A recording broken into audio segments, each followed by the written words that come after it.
Hello दोस्तों, मैं देवेंद्र कुमार आपका महावीर एजुकेशनल पार्ट चैनल पर स्वागत करता हूं। दोस्तों, हमारे हिंदी पेडागोजी के लगभग सभी टॉपिक समाप्त हो चुके हैं। आज हम ले लेते हैं वन लाइनर, जहां से सीटेट में हमेशा क्वेश्चन बने हुए क्वेश्चन हैं। ठीक है, तो दोस्तों हमारा इसमें पहला पॉइंट है, पूर्व प्राथमिक से 12वीं कक्षा तक शिक्षा का अभिलंग है बाल केंद्रित शिक्षा, काम केंद्रित शिक्षा, सहभागी शिक्षण। दोस्तों, बाल केंद्रित शिक्षा का मतलब है शिक्षा बच्चे के अनुसार हो, छात्र की क्षमता, उसकी ग्रहण शक्ति के अनुसार हो। बाल केंद्रित शिक्षा का स्वरूप बच्चे के अनुसार हो। इसमें केंद्र बिंदु, शिक्षा का केंद्र बिंदु कौन होना चाहिए? बालक होना चाहिए। शिक्षा बालक के क्षमता, बालक के अनुरूप होनी चाहिए। पाठ्य पुस्तक, पाठ्य सामग्री बालक की क्षमता के अनुसार होनी चाहिए। उसको बोलते हैं बाल केंद्रित शिक्षा। काम केंद्रित शिक्षा मतलब करके सीखना, गतिविधि आधारित शिक्षण। ठीक है, बच्चों को ज़्यादा से ज़्यादा गतिविधि आधारित शिक्षण कराना चाहिए। बच्चे खुद करके ज्ञान को हासिल करें, ये उनके लिए बहुत अच्छा होता है। इससे बच्चों का ज्ञान स्थायी होता है। सहभागी शिक्षण, बच्चे कक्षा की हर भागीदारी में या हर गतिविधि आधारित शिक्षण में, किसी भी गतिविधि में सहभागी अपनी दर्शाएं।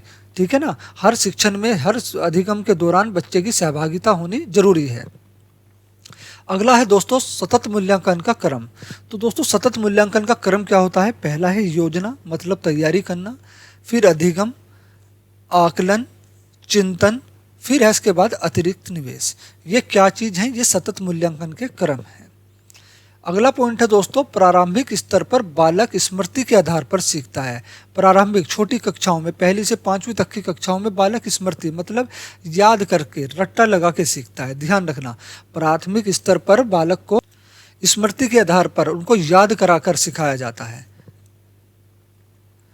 अगला है दोस्तों हमारा, प्रारंभिक स्तर पर सर्वाधिक अधिगम अनुकरण के द्वारा। अनुकरण के द्वारा होता है, मतलब अनुकरण मतलब नकल के द्वारा। ठीक है ना, बच्चा शिक्षक की नकल करके सीखता है।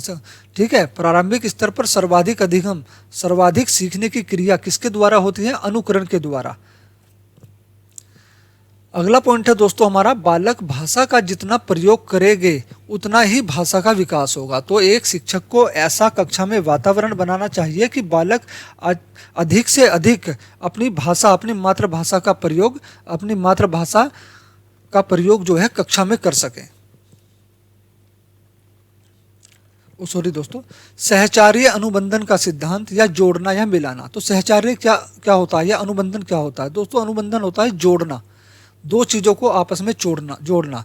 तो कठिन शब्द को सरल शब्दों के साथ जोड़कर प्रस्तुत करना। भाषा के दौरान किसी भी कठिन शब्द को शिक्षक को, छात्र को ऐसे ही नहीं बता देना चाहिए।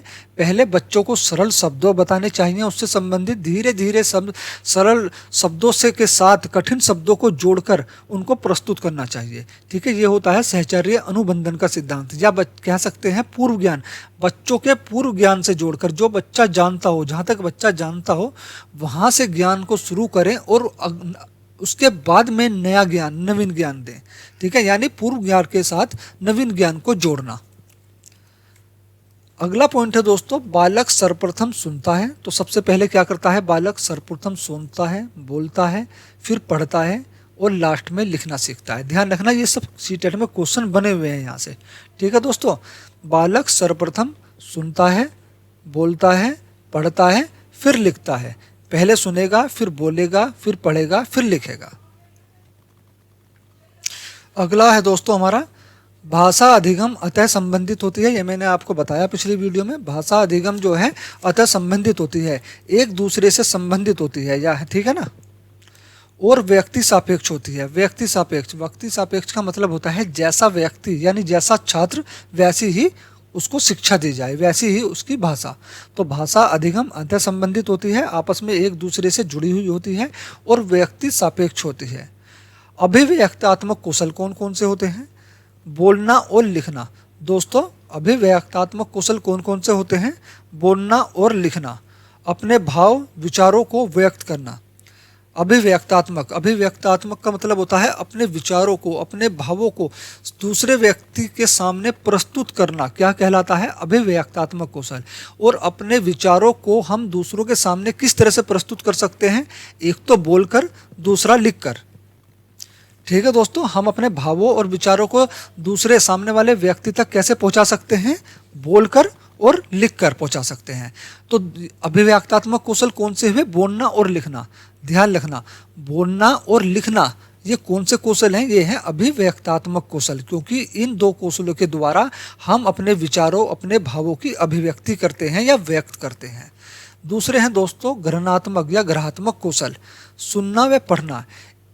इन कौशलों के द्वारा हम ग्रहण करते हैं दूसरों के विचारों, दूसरों के भावों को हम ग्रहण करते हैं। किसके द्वारा? सुनना व पढ़ना, इन दो कौशलों के द्वारा। ये कौन से कौशल हैं? ये ग्रहणात्मक कौशल कहलाते हैं। सुनना और पढ़ना ग्रहणात्मक कौशल कहलाते हैं। दोस्तों शुरू में भाषा, प्रारंभ में भाषा अमूर्त होती है।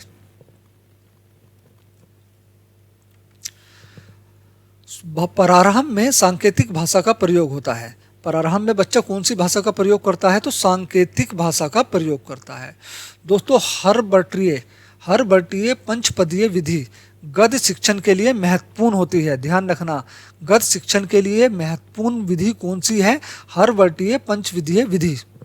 इसके 4 चरण क्रमबद्ध हैं, ये नंबरवारी से हैं। ध्यान रखना, इसके चरण 4 नहीं, इसके चरण क्रमबद्ध है। पहला चरण है इसका प्रस्तावना, दूसरा है सामान्यकरण, तीसरा है तुलना, चौथा है मूल्यांकन, पांचवा है प्रयोग। ठीक है दोस्तों, ये क्या है? ये हर्बर्टीय पंचपदीय विधि के चरण है और वो भी क्रमबद्ध।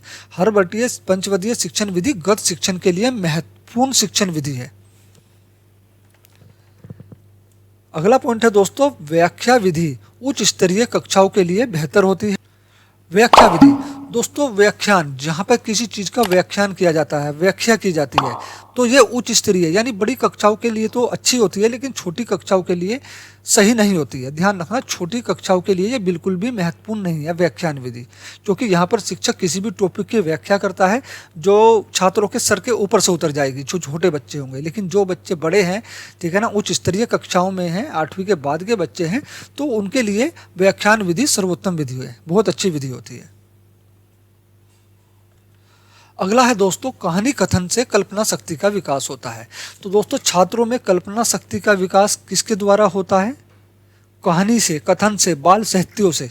ठीक है ना, कहानी कथन से, बाल साहित्यों से बच्चों में कल्पना शक्ति का विकास होता है। ये सभी क्वेश्चन यहाँ से सीटेट में बने हुए हैं दोस्तों, ध्यान रखना। भाषा और लिपि के बीच एक निश्चित संबंध होता है। भाषा बिना संस्कृति के भी संचारित हो सकती है। ध्यान रखना, भाषा बिना संस्कृति के भी संचारित हो सकती है। दोस्तों अगर आपको सीटेट के फ्री नोट्स चाहिए तो आप हमारे व्हाट्सएप नंबर 8077088259 पर मैसेज कर सकते हैं।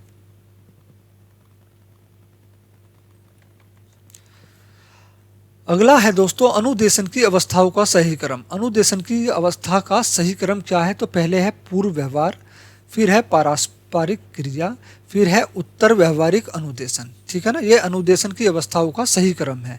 पूर्व व्यवहार, पारस्परिक क्रिया, उत्तर व्यवहारिक अनुदेशन। अगला पॉइंट है दोस्तों सूक्ष्म विवेचन नियमित व्याकरण कहते हैं, जो नियम बोलकर और लिखित भाषा में प्रयोग करते हैं। तो जिस नियम को बोलकर और लिखित भाषा में प्रयोग करते हैं उसको क्या बोलते हैं? सूक्ष्म विवेचन नियमित व्याकरण। एकांकी पाठों का सर्वे प्रमुख उद्देश्य होता है। दोस्तों ये सर्व नहीं होगा, ठीक है ना, सर्वे। एकांकी पाठों का सर्वोत्तम प्रमुख उद्देश्य क्या होता है या प्रमुख उद्देश्य होता है? बालक में विभिन्न संदर्भ में संवाद यानी बोलने की क्षमता का विकास करना। तो एकांकी पाठों का प्रमुख उद्देश्य क्या होता है? बच्चों में विभिन्न संदर्भों में, मतलब अलग अलग तरीके से, अलग अलग संवादों में बोलने की क्षमता का विकास करना है। माध्यमिक स्तर पर व्याकरण शिक्षण की सर्वोच्च प्रयुक्त प्रणाली है आगमन और निगमन प्रणाली। ध्यान रखना, माध्यमिक स्तर पर व्याकरण शिक्षण की सबसे सर्वोच्च या सबसे अच्छी शिक्षण विधि कौन सी है? आगमन और निगमन विधि। ठीक है, लिखना व पढ़ना एक एक करके सीखे जाते हैं। दोस्तों ध्यान रखना, लिखना और पढ़ना कभी भी एक साथ नहीं हो सकते, अभी पीछे बताया है मैंने, ठीक है ना, ये क्रमबद्ध होते हैं। तो लिखना और पढ़ना एक एक करके सीखे जाते हैं। सुनना व बोलना एक दूसरे से अतः संबंधित हैं। विद्यार्थियों का भाषा विकास समग्रता से हो, इसके लिए सबसे उपयुक्त अनुशंसा सतत एवं व्यापक आकलन की है। दोस्तों सतत या व्यापक आकलन क्या होता है? देखो सतत आकलन होता है जो लगातार अधिगम के दौरान चलता रहता है, जबकि व्यापक आकलन बच्चे के सभी पक्षों का आकलन करना, सभी पक्षों का मूल्यांकन करना व्यापक आकलन कहलाता है। भाषा की कक्षा में भाषा ही खेलों का आयोजन मुख्यतः रोचकता और उत्साह लाने के लिए किया जाता है। तो अगर कक्षा में आपको रोचकता और उत्साह लानी है बच्चों में, तो आप क्या करेंगे? भाषा ही खेलों का आयोजन करेंगे। ठीक है ना? भाषा की कक्षा में भाषा ही खेलों का आयोजन मुख्यतः रोचकता और उत्साह लाने के लिए किया जाता है। कविता कहानियों पर चर्चा करने या प्रश्न पूछने का उद्देश्य बच्चों में कल्पनाशीलता का पोषण करना मात्र है। ठीक है, कविता कहानियों पर चर्चा करने या प्रश्न पूछने का उद्देश्य कल्पनाशीलता का पोषण करना मात्र है। दोस्तों प्राथमिक स्तर पर विद्यार्थियों के भाषा शिक्षण के संदर्भ में बच्चे की जटिलता और समृद्ध संरचनाओं का ज्ञान विद्यालय में ही अर्जित करते हैं। तो ध्यान रखना, प्राथमिक स्तर